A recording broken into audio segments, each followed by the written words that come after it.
पैसे नहीं बच रहे यानी कि सेविंग बिल्कुल नहीं हो रही है, तो ये वीडियो आपके लिए है।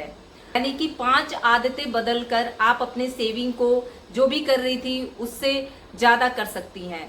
इस वीडियो को आप एंड तक देखें और इस वीडियो से आपकी लाइफ में कोई भी वैल्यू ऐड होती है तो ये मेरे लिए बहुत बड़ी बात है और मेरे लिए मोटिवेशन भी है। तो 5 ऐसी कौन सी हैबिट्स है जिसको हम अपनाकर अपने सेविंग को इम्प्रूव कर सकते हैं, यानी कि पैसे को बचा सकते हैं। क्योंकि पैसे को बचाना और पैसे को कमाना ये दोनों बहुत ही अलग अलग चीजें हैं।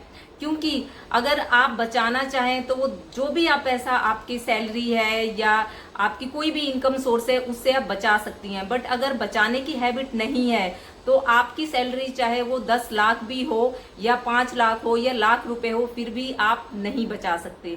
तो आइए इस वीडियो को शुरू करते हैं।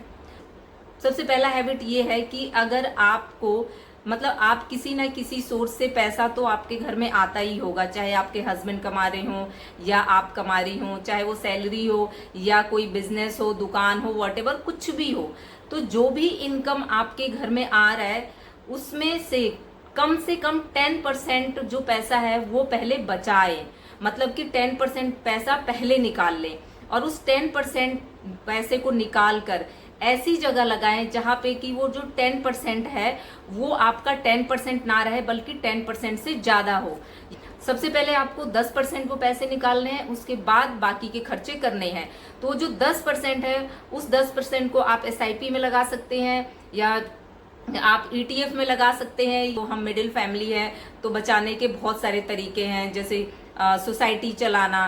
तो आप कहीं भी वो 10% वो वहां पे डाल सकते हैं। इस हमारे इंडिया में जो सबसे गंदा हैबिट है कि जो पैसा बच जाता है जो भी हमारी इनकम के सोर्स में से, उसके बाद हम सेविंग करते हैं और इस वजह से सेविंग हो ही नहीं पाती है।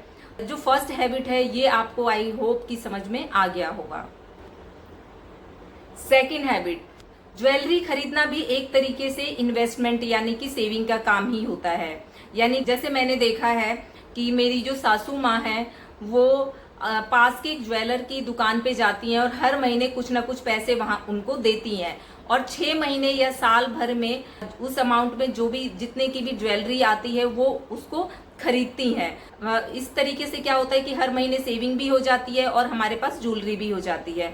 तो सेकंड तरीका यही है कि आपके पास अगर पैसा नहीं बच रहा तो छोटे छोटे जो अमाउंट है 500, 1000, 300, 500 जो भी है वो अपने पास के ज्वेलर के पास जाएं और उनको हर महीने दें। और वहां पे सोसाइटी भी चलाती हैं जो औरतें हैं और जो आसपास के जो ज्वेलर हैं वो सोसाइटी का भी काम करते हैं, यानी इसकी सोसाइटी भी चलाते हैं। तो वहां पे आप हर महीने कुछ ना कुछ पैसे जाके दे सकती हैं। तो अगर आपको ज्वेलरी चाहिए तो आप ज्वेलरी ले ले और अगर ज्वेलरी नहीं चाहिए तो वो पैसा भी वापस दे देते हैं साल भर या 6 महीने या 1.5 साल में। वो उनका म्यूचुअल अंडरस्टैंडिंग से कुछ पर्ची निकलती है या उनका कुछ एक अलग तरीका होता है। तो इस तरीके से भी आप पैसे को बचा सकती हैं। कि आजकल सभी के घरों में ऑनलाइन शॉपिंग होती है, यानी कि DMart या ऑनलाइन शॉपिंग आई थिंक हर घर में की जाती है। तो उसमें होता क्या है कि DMart या ऑनलाइन शॉपिंग करने से क्या होता है कि जिस चीज की जरूरत है वो तो खरीदी ही जाती है, बल्कि जिस चीज की जरूरत नहीं होती है उसको भी खरीदा जाता है। इससे बचने का तरीका क्या है कि सबसे पहले आप एक लिस्ट बनाएं। लिस्ट में वो सारी चीजें लिखें जो कि सबसे ज्यादा जरूरी है और जिसको खरीदना बहुत मैंडेटरी है, वही चीजें खरीदे। जिसकी जब जरूरत हो तब खरीदे। नहीं तो कई बार होता है कि हम DMart जाते हैं, हम कुछ चीजें ऐसे खरीद लेते हैं जो कि हमारी अभी फिलहाल की वो जरूरत भी नहीं है, आने वाले टाइम में उसको अगर हम यूज करें तो करें, वरना वो वैसे ही पड़ी रहती हैं। तो इस तरीके से भी आप पैसे बचा सकती हैं। और इसके साथ ही साथ क्या है कि अगर आप जैसे लिस्ट बनाती हैं तो लिस्ट बनाने के साथ साथ आपको कुछ ना कुछ अंदाजा भी लग जाता है कि इतना जो अमाउंट है, यानी रफली एक आइडिया लग जाता है कि इतना पैसा खर्च होने वाला है जो भी हम ये लिस्ट में सामान लिखे हैं। तो अगर उस लिस्ट के अकॉर्डिंग अगर 200, 500, 700 रुपए एक्स्ट्रा खर्च हो जाए तो कोई बात नहीं, बट 2-3 हजार रुपए एक्स्ट्रा नहीं खर्च होने चाहिए, ये आपको ध्यान में रखना चाहिए।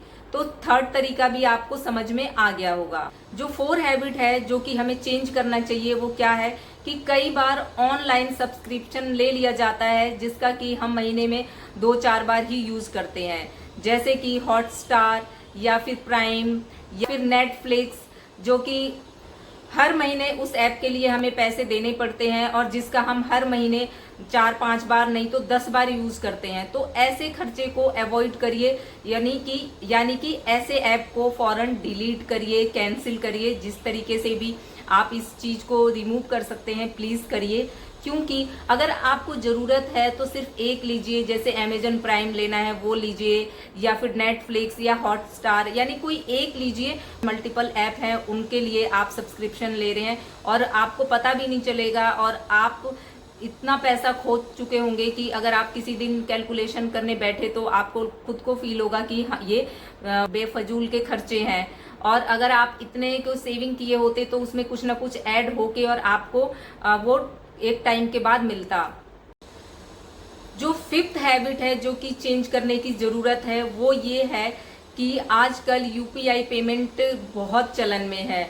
तो क्या होता है कि हर बार हम ऑनलाइन पेमेंट कर देते हैं और हमें पता भी नहीं चलता कि हमारा अकाउंट कब खाली हो गया। तो इसके लिए क्या करना चाहिए, जब भी हम रोजमर्रा की चीजें खरीदते हैं, ऑनलाइन पेमेंट करते हैं, तो हमें बैंक का जो बैलेंस है वो चेक करना चाहिए, ताकि होगा क्या कि हमारे दिमाग में ये बात रहेगी कि हाँ बैलेंस इतना ही बचा है, बैलेंस इतना ही बचा है। और दूसरा तरीका ये भी है कि अगर आप चाहें तो जितनी भी जो चीजें हैं, छोटी मोटी जो चीजें हैं जो हम घरेलू खर्चों के लिए पैसे यूज करते हैं, वो हम ऑनलाइन ना करके हम हार्ड मनी यूज करें। यानी कि जब हम पैसा अपने हाथों से देते हैं ना, तो हमें फिर वो फीलिंग आती है कि अरे मेरे जेब से पैसा जा रहा है, और वो फीलिंग की वजह से ना हम अगर 4 चीजें खरीद रहे हैं और 4 चीजों का बिल 500 रुपये आ गया या 600, तो हमें अपने हाथों से देने में कहीं ना कहीं थोड़ी हिचकिचाहट होगी, और फिर ये सोचेंगे कि एक चीज तो मैंने फालतू में ही लिया है। तो फिर नेक्स्ट टाइम आप क्या करोगे कि जो जरूरत की चीजें होंगी वही चीजें आप खरीदोगे। आई होप कि आपको ये वीडियो अच्छी लगी। अगर आपको ये वीडियो अच्छी लगी और आपकी लाइफ में कुछ भी वैल्यू ऐड हुआ तो आप प्लीज चैनल को सब्सक्राइब करिए।